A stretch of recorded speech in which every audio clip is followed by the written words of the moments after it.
To masu kallon mu da saurare barkanmu da warhaka kuma barkanmu da sake kasancewa tare da ku a cikin wani labaran da yake zo muku daga gidan talabijin na kamfanin sarrafa karfe na Afua World Works and General Metal Construction.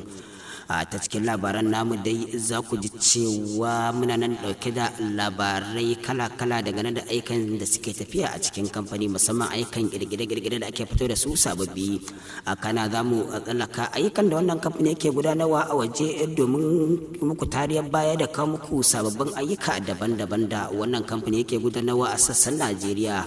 Kamar koyaushe suna na Sirajo na iya kududdubawa, jami'in yada labarai na wannan kamfani kuma mai kula da dandalin sada zumunta gaba ɗaya na wannan kamfani tare da suke taimaka min wajen gudanar da wannan aiki. Kamar yadda kowa ya sani, babban kamfanin sarrafa karfe na Afua World Works and General Metal Construction kamfani ne daga dukkanin wanda ya shiga zata zai a wata babban ma'aikatar sarrafa karfe yake a ƙasar China.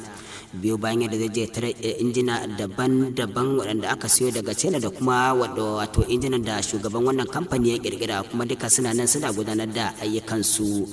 Shi wannan kamfani dai kamar yadda ake bayyana muku akwai da yaushe an kafa shi ne kan kirkira, domin kuwa dukkanin inda ka je ka nuna wani abu da za a yi maka da karfe za a yi maka shi take yanke a cikin wannan kamfani.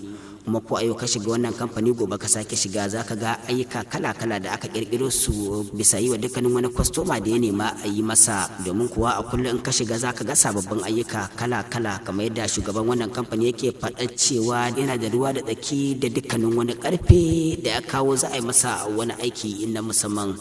Wannan kamfani dai kamar yadda nake bayyanawa aiki ake yi kullum, kuma daga sassan Najeriya da sauran kasashen waje akan kawo ayyuka domin a yi su. Wannan kaɗan nake gaya muku, sai mutum ya je zai gani da idansa. A kowace ƙasa kake muna maraba da kai domin ka kawo ziyara ka ga yadda ake gudanar da wannan aiki. Haka zalika idan mun tsallaka sauran ayyukan da ake yi a sassan jihohi na wannan kamfani, mutum yana zuwa can jihar Lagos akwai ayyukan wannan kamfani da yawa. Na babban birnin tarayya Abuja akwai ayyukan wannan kamfani da yawa.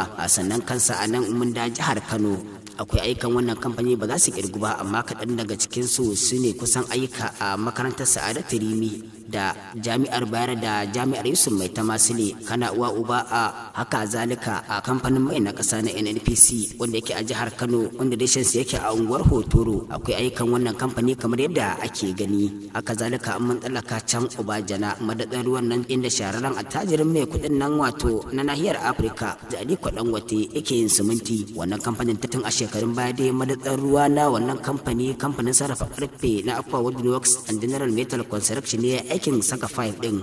Idan mun tsallaka can jihar Taraba wato a Highland Tea kenan, inda gonan take ta ganyen shayi, akwai ayyukan da wannan kamfani a shekarun baya. Idan mun tsallaka jihar Sokoto ma ga sunan da dama, babban misali shine wato Sokoto State University. Idan mun tsallaka can jihar Jigawa kuwa akwai ayyuka da dama. Titinan da yake daukan ka ya kai ka filin sauka da tashi na jirage na jihar Jigawa, wannan dukkanin ayyukan fitilun kan titin nan kamfanin sarrafa karfe na Afua World Works and General Metal Construction ne ya gudanar da ita.